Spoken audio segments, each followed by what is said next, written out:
Welcome to Spirit Journey Collective. I'm your host, Sarah Ty. Get ready for compelling conversations with guests of all walks of life who believe they have found their purpose. Together, we will uncover unique backstories, hearing the raw experiences that led them to the work they are doing today. Let's expand our minds together with the captivating stories and inspiration that awaits. Thank you so much for joining me for another episode of Spirit Journey Collective. I have a really great guest today. Her name is Raven Clemente, and she's a manifesting coach. And I'm not sure I've had a manifestation coach on here yet, so I'm very excited to have her here. Thank you so much for being here, Raven. Oh, Sarah, thank you so much. And it's an honor to be your first. Yeah, I've had several different kinds of coaches. I don't think any of them have been specifically for manifestation. So I'm excited to learn what you have to offer. And I know my guests are going to want to hear what you have to say. So why don't you first share a little bit about what it means to be a manifesting coach? I think it means to be able to meet whoever it is that you're working with, where they're at, and help them see the limitless possibilities and learn how to create more of an attraction and magnetism towards what they are looking to receive in their life. Like really helping them break down that manifesting is in its basic form, like how we create and how we experience reality. So some people have like tiny, things that they want to manifest and bring through, and others really lofty visions, like working with companies and hitting big goals. So it just depends on the person that I'm working with. But really at the end of the day, I believe it's teaching people how to become more excited about life and learn how to receive. That's amazing. I know that when it comes to manifestation, a lot of it is it's mindset work, right? It's being able to believe in the things that feel impossible and yet believing it is possible beyond that. So for those that don't understand what manifestation is, because I'm sure that there are some listeners who are like, I've heard of this thing, and they might have dabbled a little bit in like The Secret, because I think that got really popular for a while. So I think most people at least know of that. What is your definition of manifestation? I mean, I think when most people consider manifesting or they've heard of it, they think of bringing something from non-physical reality, an idea, and forming it into physical matter in some way, shape, or form. That makes sense. So manifestation is obviously, it's a very interesting niche, especially in the coaching realm. How did you stumble on this work? Is it something that you've always been interested in and doing, or is it something that you found later on that called to you? So my life, I feel like, is the epitome of manifestation. Ever since I was a child, I've just had this like really interesting experience with like three-dimensional physical reality. I've had almost a like a not almost, I've definitely had a deeper connection and forming of trust around this non-visible realm than I have with like humans. And it's shown up to me. And like you said, you have synchronistic stories, and the most synchronistic coincidence, couldn't make this up sort of way ever since I was a kid. And my life has been, be it difficult, it has also been really beautiful and really miraculous, because somehow I learned this, or I would rather say we have this innate part of us built within us, but it's lying dormant based off of your circumstances and the ways that you were raised and the belief systems that you have around what you think to be true and what is capable around you. And so, I mean, ever since I was young, I just had, I wanted to date a guy that had blondish brown hair, blue eyes, drove a Jeep, was in the Navy, wrote this down in my journal. Within 6 months later, I met him. We dated for 2.5 years. I sold my yoga studio in the same way. I mean, I've had the way that my grandfather passed away and the messaging that came through after he passed. I have countless moments of, to the point where I just get VIP parking wherever I go, because I just know that that's what I'm gonna get. It's just, that's just the way that it is.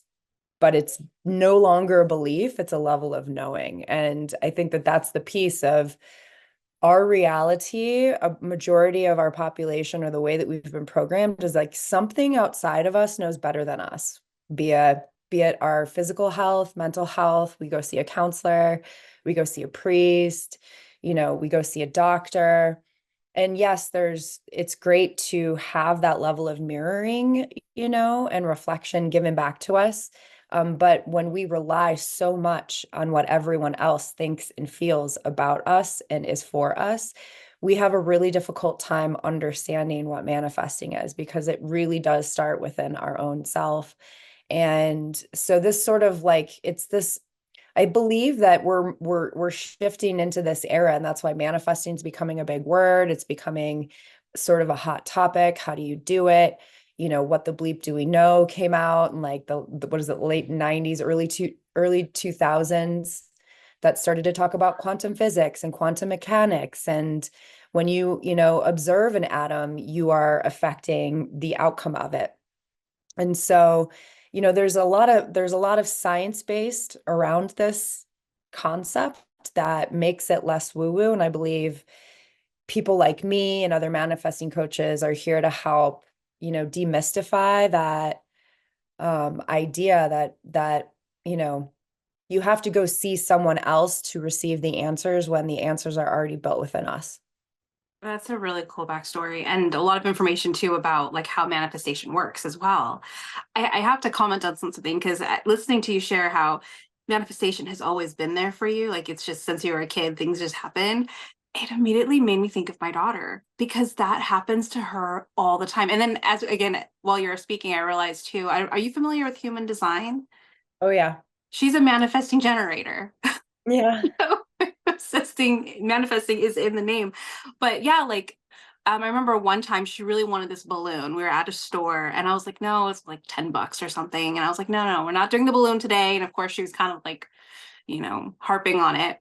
This random lady walks up to me who just checked out, who and gave me the balloon and said, oh, I bought this for your daughter. And then she goes, I think that I work for your car insurance company.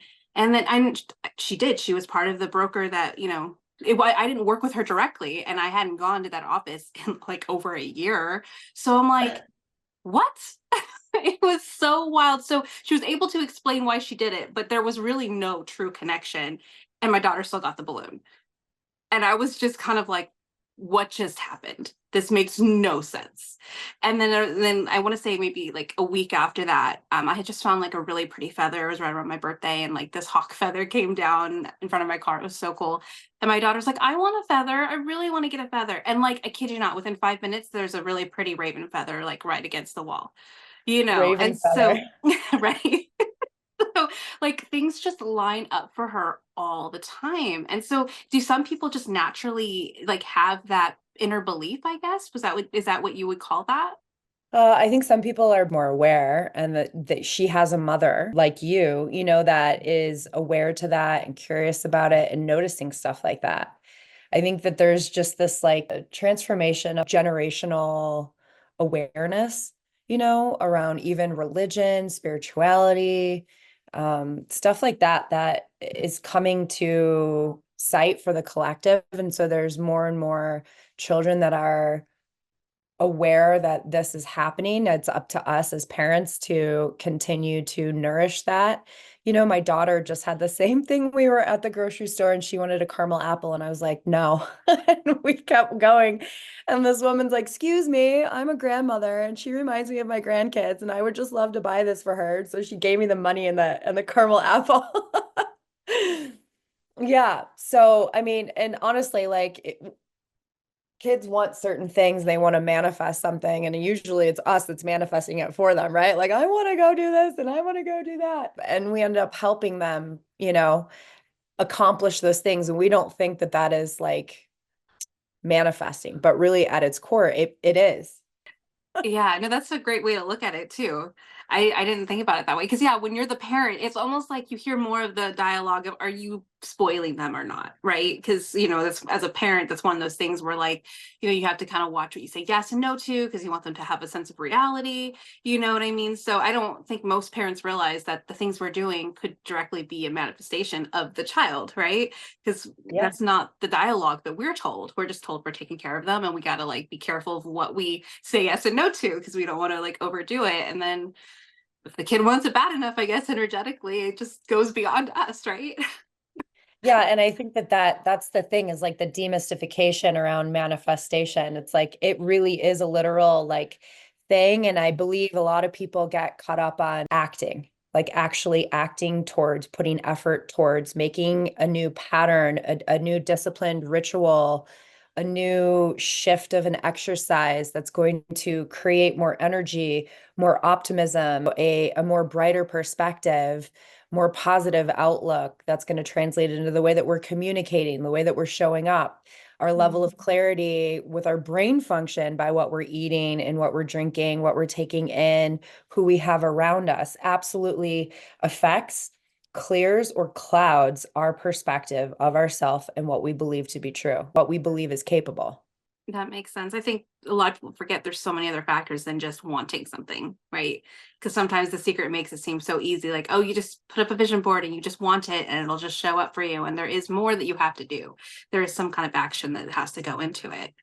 Well, action and then the piece of resistance. Like you could say that you want something, but oftentimes we don't reach for certain things because we're afraid of being rejected or abandoned, i.e., by a larger population. Maybe you want to start a coaching program or even your family or friends. Like the cost and the value of having them in your life as opposed to going it alone, doing something that they necessarily don't agree with, but you feel compelled to in your heart, there's a resistance there. A resistance also around believing that you deserve something, that it's capable for you. And that's where Joe Dispenza talks a lot about heart-brain coherency. The Heart Math Institute has shown scientifically that our hearts operate as a brain. It has a brain function to it, a memory system that operates at a way stronger pulse, we can call it magnetism, than that of what our head thinks. And that's why our head and our heart don't necessarily align with something, or we continue to go against and do the thing that we know, like stay with the person, stay in the unhealthy relationship, the unhealthy work environment, the toxic friendship, because something else underneath at the root of it is really holding us back. And so when we say we want to manifest this like really big thing, what you're actually saying is I'm ready to transform myself. I'm ready to look at myself in a grander way and see what it is I'm actually paying attention to. Where's my awareness drawn to throughout the day? Am I learning or am I repeating these same patterns that are causing levels of pain over and over again? Because I guarantee you, you're not going to get that thing if you're not willing to transform, if you're not willing to expand, if you're not willing to let go of beliefs that no longer serve you, i.e., shame, guilt, resentment, fear. I'm really glad you mentioned that because I do feel like there's a unfortunate happening in the manifestation world of spiritual bypassing, where they're just kind of like trying to completely forget about the part that they have to work towards it and do that inner healing and, learn what's holding them back and then releasing that thing, right? Instead of just going, well, why am I not getting it? Well, get curious, figure out what's there. But there's a whole community that's just kind of teaches more of that, just put it up on your wall and it'll come to you. And like you said, it's not that simple, especially when you have your subconscious working against you without even realizing it. So I know you mentioned that, manifestation has just kind of naturally followed you throughout your childhood, but how did you find your work into coaching? Is that something that you've been doing for a long time? Is that something that's more new? Like what led you to doing the work you're doing today? Great question. I actually had this awakening. I think that if we give ourselves permission and we can look at the difficulty that happens in our life, the obstacles are presented to us so that we can grow and expand. And I was going through a lot of just personal stuff in my relationship. My husband and I were actually separated at the time. He was travel nursing and I was taking care of our 3 children. And there was just this catalytic moment that happened where I was just by myself and I was really trying to focus on on what I wanted and how I could save the marriage. And I just had this crazy epiphany where I feel like my inner compass really awakened and I started to ask myself what it was that I wanted and not what I needed to do to save our relationship. And from that point, I started to open myself up. I just said yes to life. And I went to Central America. I go there quite frequently. I'm pretty obsessed with Costa Rica. And I went on my own for like the first time around my birthday. And it was this huge activation. And from that point, I came home and I was working with a client who had an architectural firm. And I was like, let me teach you how to manifest. Like I can help you get, make $1 million in your company. Let me work with the owners. Let me work with you. Let me work with the wives. Because as I was saying, like if there's growth taking place, with the CEOs and the ones that are running the company and the partners are pulling them down, they're less likely to obtain it. And so I worked with that company for about a year. And as I did that, I started to define and clearly articulate the steps, the process, because the way that we manifest and the way that this reality operates is off of magnetism and electricity.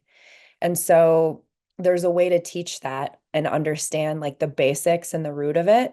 And that sort of just like locked in, and I started getting channeled information and dreams and people started to come through, which is sort of it is the epitome of my life, but it came in really hard.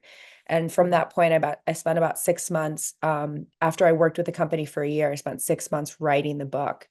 So I have, two books, one specifically pertaining to like our level of ourself in our own bodies and how we actually manifest from this place, and then how businesses are run and how you can manifest from that same. You can translate this concept into making a successful business. And so it's been a couple year journey. It's been about 3 years in the making from, you know, the last, 40 some years of my life. And I believe everything was leading me up to this point. It was just a matter of me choosing to grow and transform from everything that I was going through. And because I was clear enough to hear the messaging. And all of us have this. I just want to say, like, we all have this ability to receive messages and guidance and direction that will make our path a little bit easier and a little bit more graceful.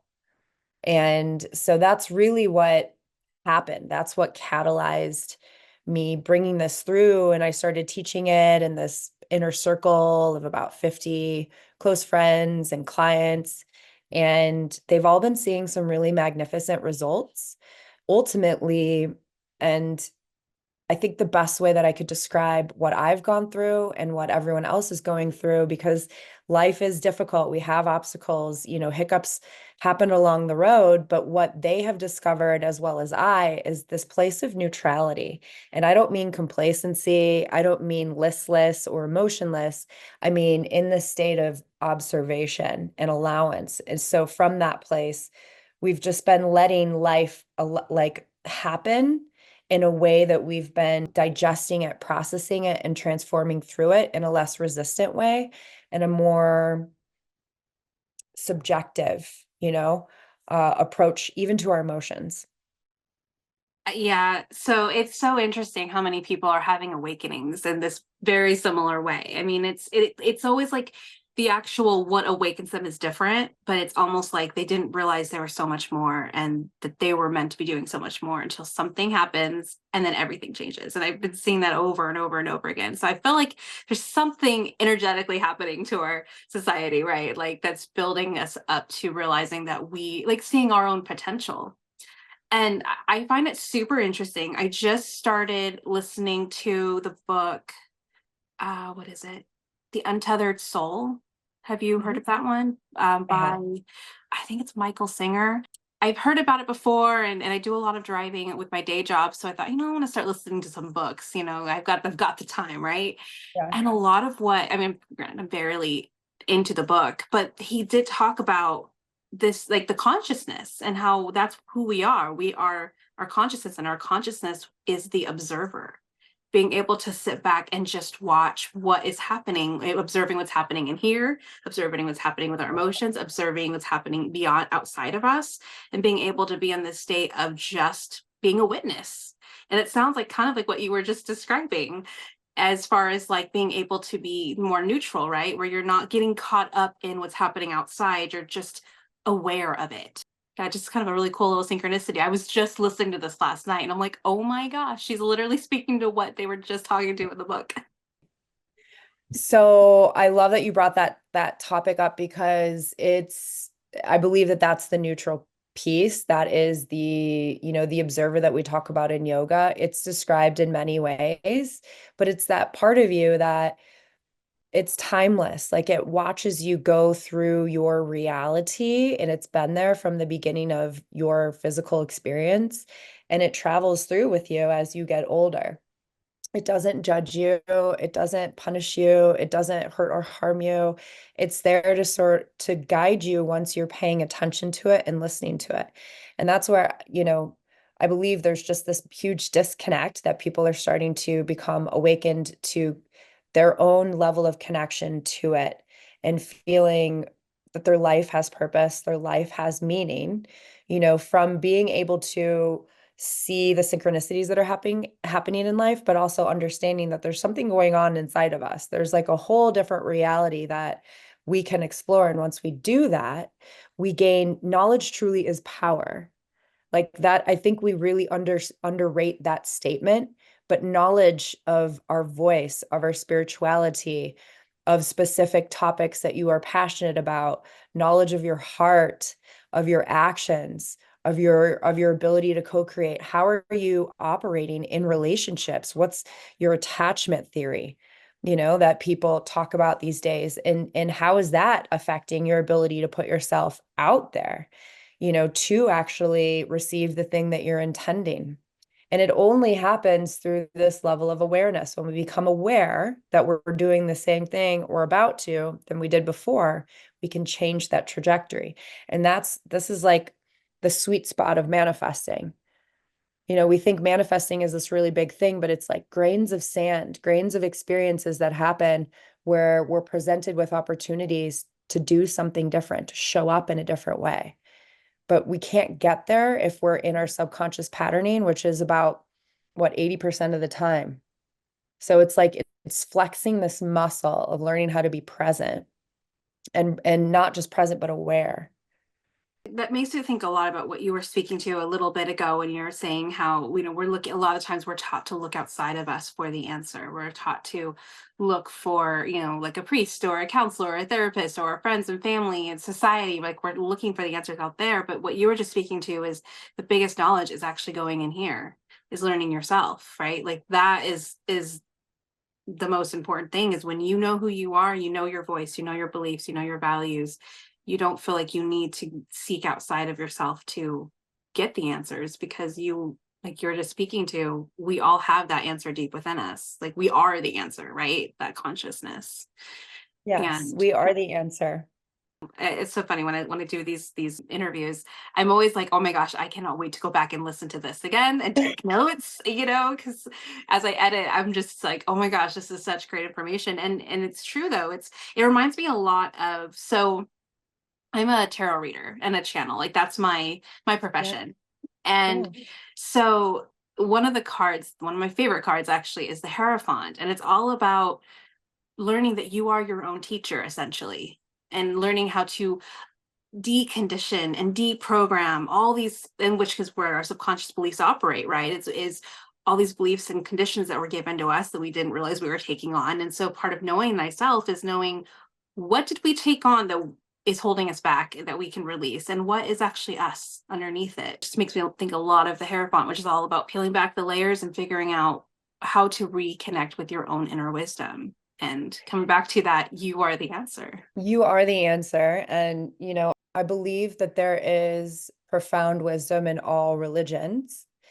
And, the phrase, God made man in his own image. And then Greg Braden finding a direct correlation to all humans. First line of their DNA breaks down to God eternal in the body, with the four elements of the periodic table of elements connected to gematria, the most ancient alphabet known to man. I mean, there's something to be said. There's some interesting connections and correlations to that. And so, that then stems into the concept that we are all God within, and that we can access that information. It's like that story of the man who's like, shipwrecked, and he's like praying to God to help him. And then a helicopter comes and he's like, I'm waiting for God. And so the helicopter leaves. And then like, a big ship comes and the guy's like, I'm waiting for God. And then the big ship leaves and then he ends up drowning and he goes to heaven and he's like, God, why didn't you save me? And he's like, I sent you a helicopter. I sent you a ship. And that's where it's this interplaying going on between trusting. And this is like what I find is that there's a direct correlation between the lack of trust within ourselves and trusting our intuition and connection with God and this belief that we can manifest.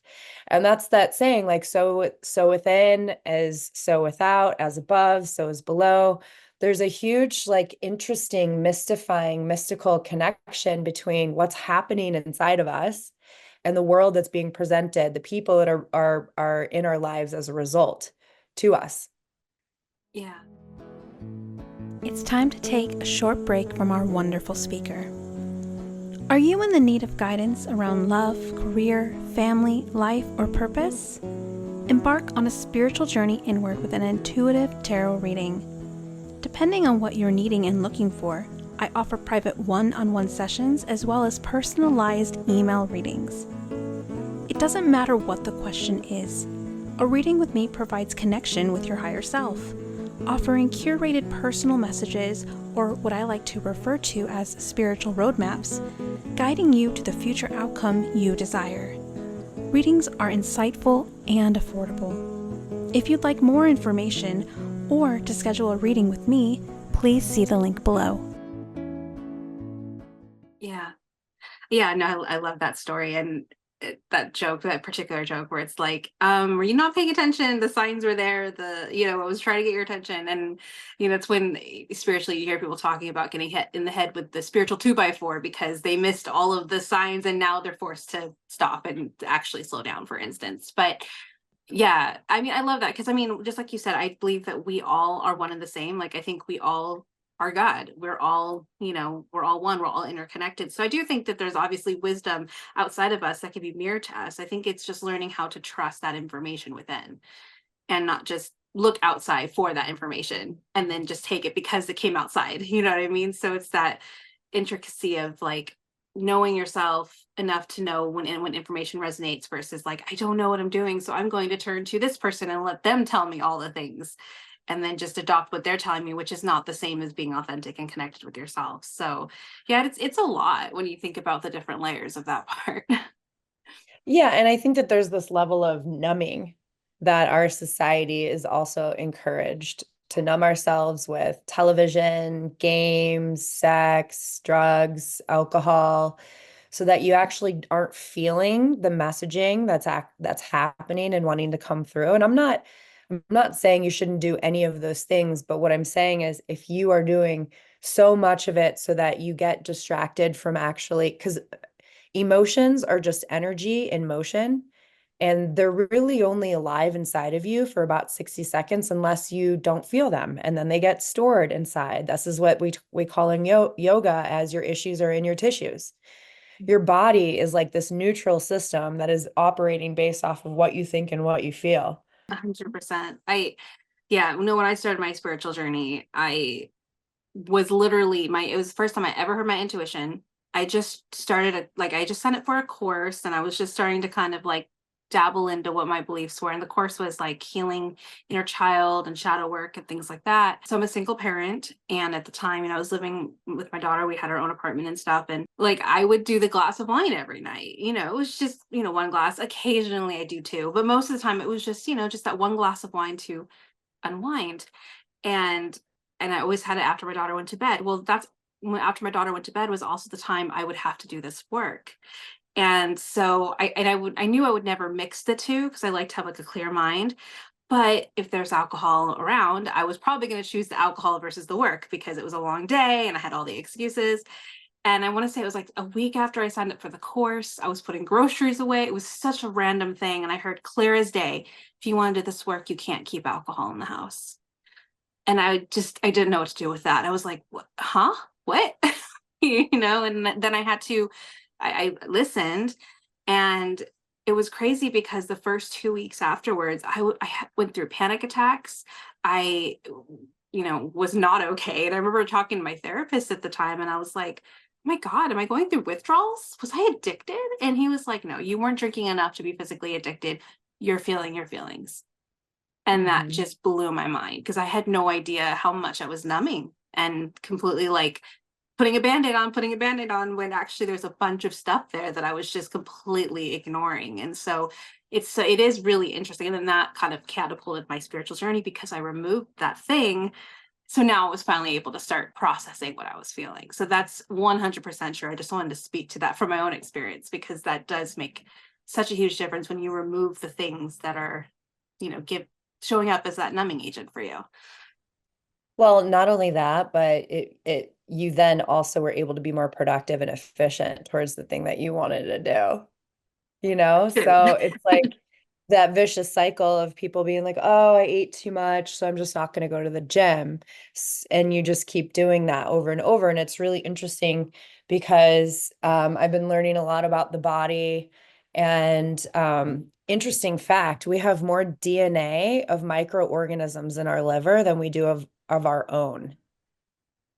Wow. And so we have to think about like what we're feeding ourselves. So we're talking about alcohol, but also foods and social media, all of these other things, food especially, because there are certain parasites and organisms inside of your body. In order for them to thrive, they need to have sugar. And so there's a part of you that's like, I'm going to eat Brussels sprouts today.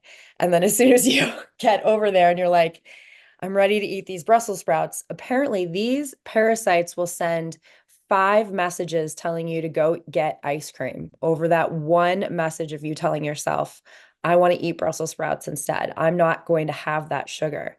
So it's very interesting how much we can or cannot be like we're being directed by this programming and this subconscious patterning and these things that have more power over us than we have over our own self. And that's why I believe, there's this big built up momentum that people have around certain addictions with like food or, subtle addictions with like alcohol or drinking or sex and stuff like that. That it's got a mind of its own. Yeah. Oh, that's fascinating. I didn't know that, but that does explain a lot. Because It it's really does. And hard so to it's like, stick to like a clean eating diet, for instance. It's extremely hard.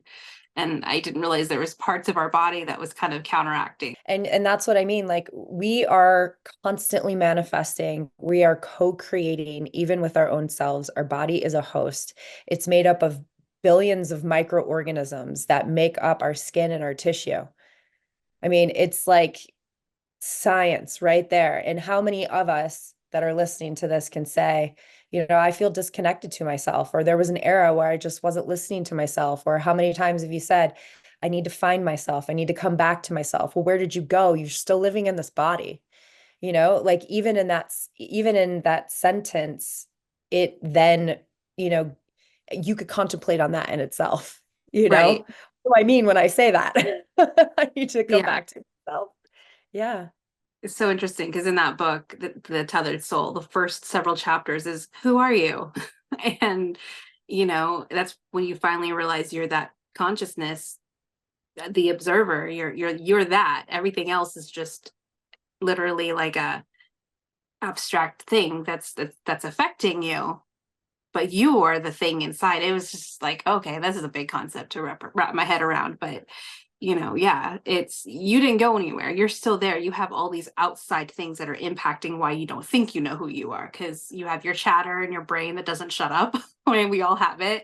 When we think we're talking to ourselves and whatever else, we have emotions, we have people outside of us, like all these different factors, but we are the thing that's at the center, the observer, way deep down there. And we're just not, we're distracted, really, is what it is.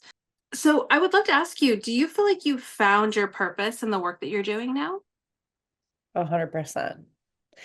But I believe that we all have purpose in absolutely everything we do, from like breading, buttering a piece of toast, for a friend, to opening a door for, somebody that is in need of help and has like crutches or a cane. I believe that that's, kind of like what we were talking about, is like finding the purpose in the mundane, finding the magic in the mundane. But I 100% believe it joys me so much to be on calls and to teach this to people and help them start to see synchronicities, continue to build a momentum. And they start to, the victim is an archetype that all of us as humans on a collective are working to break through. And so once we step away from and understand and learn from this concept that yes, we may have been victimized by situations and circumstances, but when we start to go inward, we start to realize how much power we truly have in our actions, in our choices, and in our words. I love that answer too, because I do think that purpose is multidimensional. It's not just like one big thing. It's not the grandiose thing that we all think it is, right? It's when you're able to just be. It's when you're able to hold a door open for someone. It's when you're able to smile at someone and help turn their day around without even realize you're doing it, right? It's so there's different aspects. Being a parent, right? That's also a purpose. Being a partner, but I also like that you speak to, how doing the work that you're doing, how it lights you up and it gives back. And that's my definition of purpose. When it comes to like more of the, like your gifts that we all have. I believe we all have certain gifts that we're here to use and give back to the world in some way. And I think that, when you're able to do what you love and then also see the positive impact, I think that that's, a great way to describe something like the work that you're doing, for instance. But then there's also all those other parts of purpose as well that you touched on that I really, really loved. And when it comes to working with clients, what is one struggle that you see more often than not? And what's advice that you give for that struggle? It's action. 100%. It's like, well, how do I do it? My book is The Magnet Mode, and for a while I've been calling it How to Play Life Like a Game and Win. I'm considering turning it into, it being a manual on how to engineer your life. But I believe that the hardest part is in the doing. People just think I'm going to manifest something out of thin air, but oftentimes it's very mathematical. God created math for a reason, for architecture, for structures, for buildings. Like this is how everything is built. And I'm going to tell you, you're going to have a less likelihood of something happening for you if you're putting absolutely no effort into making changes or reaching towards it in your own way, shape, or form. And I think a lot of times people get confused, like, how do I actually do it? And I believe that there's this story of sabotaging our own selves, this belief of, if we deserve, if it's gonna, I posted on Instagram, no, TikTok about relationships and how we don't go into like starting a new hobby like knitting or trying a new sport or trying a new like hobby like painting. We're not like, listen, Art, where's this going to take me? Like, what's this going to turn into? Where are we going here? We don't do that. We don't do that with interests, but we do that with like, where's this relationship going to go? Are you going to be the person that I want, that I'm looking for? When oftentimes everyone is bringing you towards that thing and that person that you're looking for, or that that image that you're trying to create. And I believe that the biggest issue underneath the act of doing is truly in that belief and control of that inner compass, that observation. So the more that we can become aware of our inner chatter that's like, no, don't do it, you shouldn't go, have the cookie instead of the Brussels sprout, that's like, instead of just tuning out to that, it's the tiny little minutia in the moments that you are starting to slowly pay attention to, that you can say, you know what, I'm going to just try and get up 30 minutes earlier today and just test it out. Like, if you could be your own test subject, be your own example, and let go of how the outcome is going to be, but understand that there's really nothing that we can grasp onto We can have money, we can have things, but this is not something that you take with you. What you take with you are the virtues that you learn underneath all the obstacles and triumphs that you experience. It's those virtues. So if people are wanting to have big, hairy, audacious dreams, it's learning how to make themselves first, because everything is created from within. So as soon as you start to realize how much potential you truly have, and I hope whoever's watching this, I'm a generator in terms of human design. I help generate, and excite people towards the potential and the possibility of knowing you are going to fail and you're supposed to fail. There's a reason why you're failing, because the only thing that you're going to do is learn from the failing or continue to do the same thing over and over again, which is called insanity, which a lot of us do, right? In many different departments of our reality. So you either continue into a state of insanity or you start to transform one step at a time, one less donut, 15 minutes of turning off social media, one day of not listening to the news, one day of going into a silent retreat and not speaking to anyone. Like, how comfortable are you in your own skin? Do you feel like your home inside of you is cozy? Or are you like crawling out of your skin? So that's the first place to start in, right? Is to like, where do I feel at home within myself? And when you start to slowly take actions towards you, what's best for you, even saying no, even not doing something, even not speaking when you're constantly the one that's always doing the talking. Do something different. And as you start to do something different, tiny little steps, you have a higher mathematical probability of something changing as a result. Tiny little things turn into big things. Yeah, that makes so much sense. Because not only, like I spoke to, like, I think most people have heard of The Secrets. They don't think that they have to do anything behind it. But also, there's also the law of cause and effect, right? Where the actions that we do will directly impact what happens. And when we're doing the same actions over and over and over, exactly the definition of insanity, doing the same thing over and over without anything changing, that's insanity. And most of us are kind of caught in this, we're doing the same things and we're getting the same thing back that because our actions aren't changing. And so what you're speaking to is just, I love the first half where you spoke to be more aware. Just watch the chatter. Watch what's happening when you're trying to shift yourself. What are you telling yourself, or not you, but what's that voice telling you when you decide to make a change? Is it talking you out of it? Is it trying to tell you to eat that cookie versus the Brussels sprout? Is it telling you not to talk to that person who could be a potential client?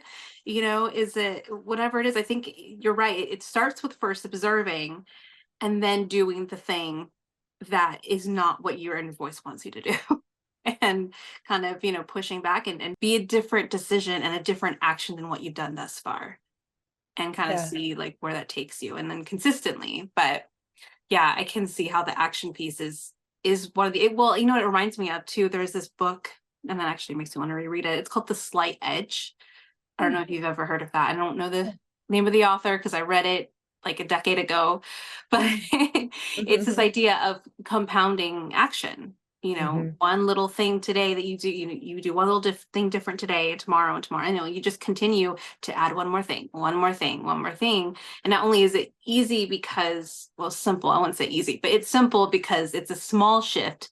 You're not doing these big shifts. You're doing one little small shift at a time that compounds on each other, but over time, those shifts and those actions really completely change the trajectory of your life, as small as they are, like waking up 30 minutes early, choosing the Brussels sprout over the cookie, things that are not huge decisions and are simple to make, not so easy to follow through on, but simple to just do, and then seeing where that takes you. Discipline is like, it's an art form. It's not something that most people just know how to embody.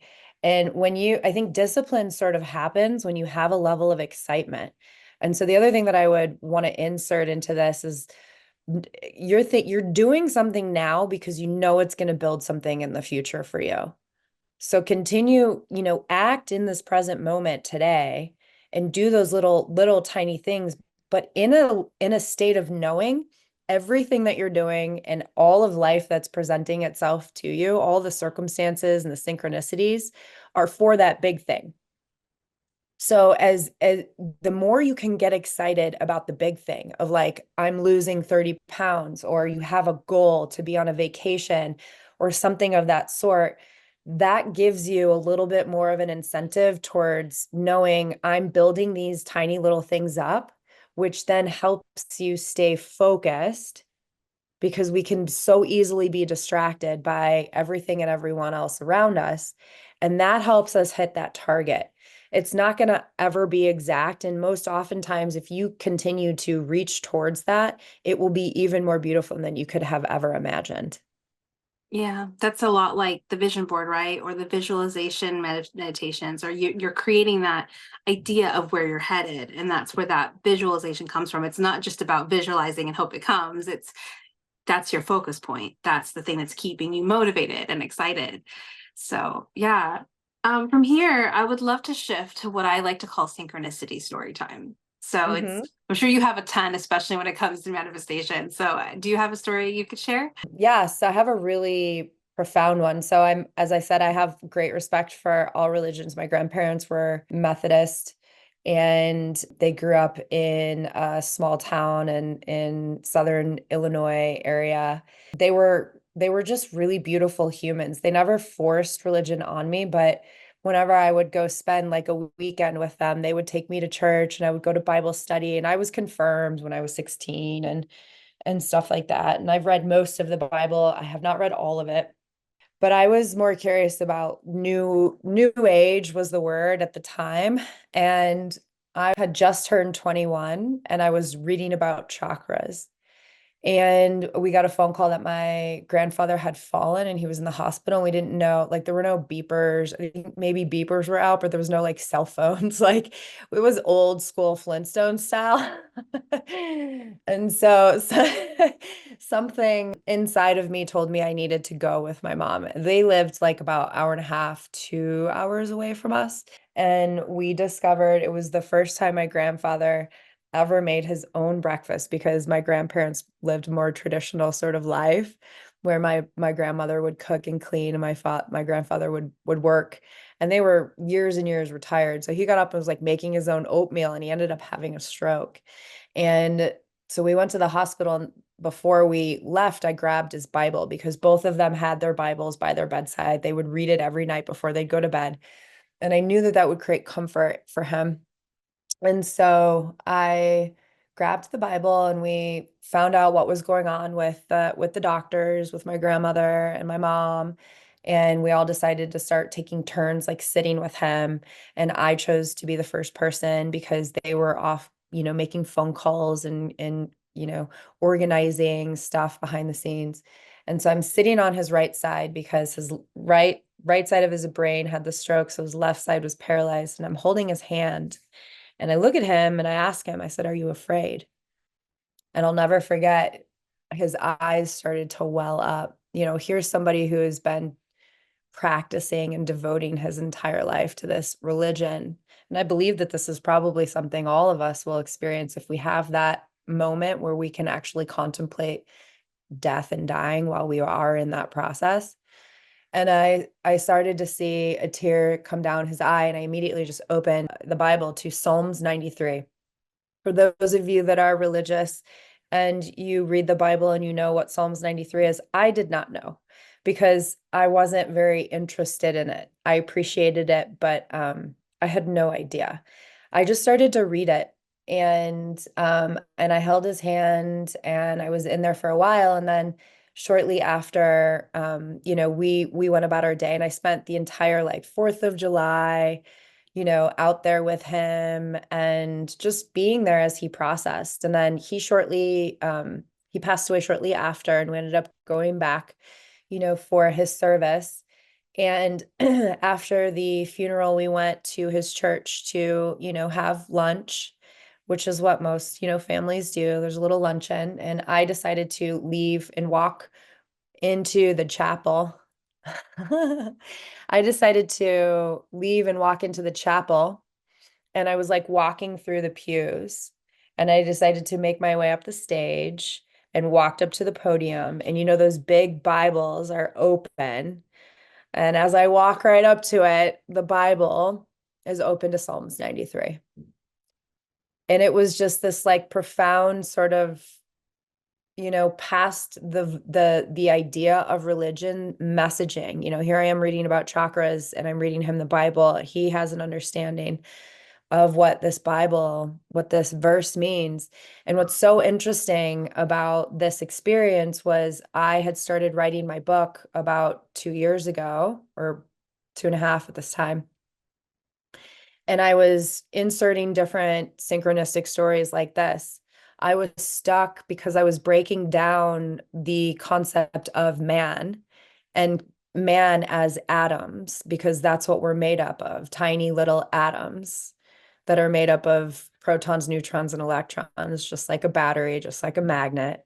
And so I'm like translating this, you know, concept, and I start doing research on what Psalms 93 is. Psalms 93 basically is God speaking to the person reading, like, I am stronger, more powerful, more almighty than anything that you are going through, fear not. Which I found to be really profound, that of all the verses that I could have been reading, I read that to him. And then the other interesting thing was one of the websites that popped up was a breaking down the psalm into gematria, because gematria is this ancient alphabet that codes, you know, biblical texts, religious texts, the Kabbalah.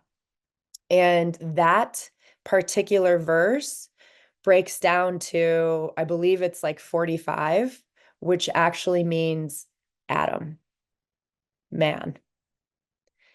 So I was just blown away that I had not, after, I mean, this is like 20 some years ago when this happened, completely had forgotten, felt the calling to share the story, started to do the research, where I was stuck in the book about breaking down Adam as man.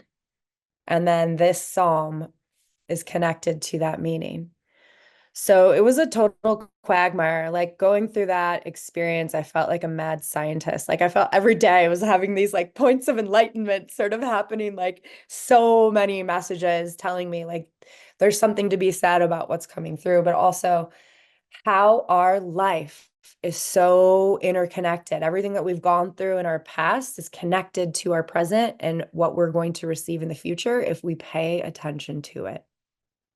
That is a really, really profound story for sure. Like, I mean, all of it. I mean, that must have been so comforting for you, just stumbling on this Bible verse, and then while you're grieving your grandfather, stumble on it again in the most random way possible. You know, but then I love when stories like that come together like years later, because I've had a few of those myself where it's like, oh my gosh, it wasn't done yet. The synchronicity wasn't done yet. You didn't know it, but it wasn't done yet. And then it comes together full circle. And then it was with your book, you said. So I mean, in your book, Yeah. I'm sure it was like such a big deal to you. It was almost like confirmation, like you were exactly doing what you're supposed to be doing. That's Yes. amazing. This has been such a wonderful conversation. I've been taking so much notes, and I can't wait to go back and edit it and listen to this again, because I love speaking of manifestation. But I like how you, again, tethered it down to, you know, there's so much more than just wanting something and all the things that it takes to create it. If our listeners want to work with you directly, how can they find you? Yeah. You can find me at yogiraven.com, YOGIRAVEN, or it's just raven.com. That's eventually going to become my new website, which will have all information about my new Oracle deck coming out. I do shamanic or spirit guide crystal sessions with people as well. I do one-on-one coaching. I love working with companies. You know, anyone that just feels the spark to work with me, I'm so excited to connect with, because it's worth more to me than gold to see somebody make breakthroughs. It's just the most amazing experience. And I want to help so many people realize like how much their life matters and how beautiful and magical it really can be if you let it. I love that. I'll be sure to put all of that in the show notes. And again, thank you so much for being here today, sharing about manifestation, sharing about your experiences with it, how to help people actually obtain it. And yeah, thank you so much for being here with me today. Sarah, thank you so much. It's been such a pleasure. Thank you for joining me on another inspiring episode. Remember, your purpose is a unique and unfolding path. I hope these conversations have ignited a spark within you. Until next time, keep exploring, growing, and embracing the beautiful adventure of connecting with your purpose. Stay tuned for more meaningful conversations. If you enjoyed the episode today, don't forget to like, share, and subscribe. And thank you for joining me on this journey.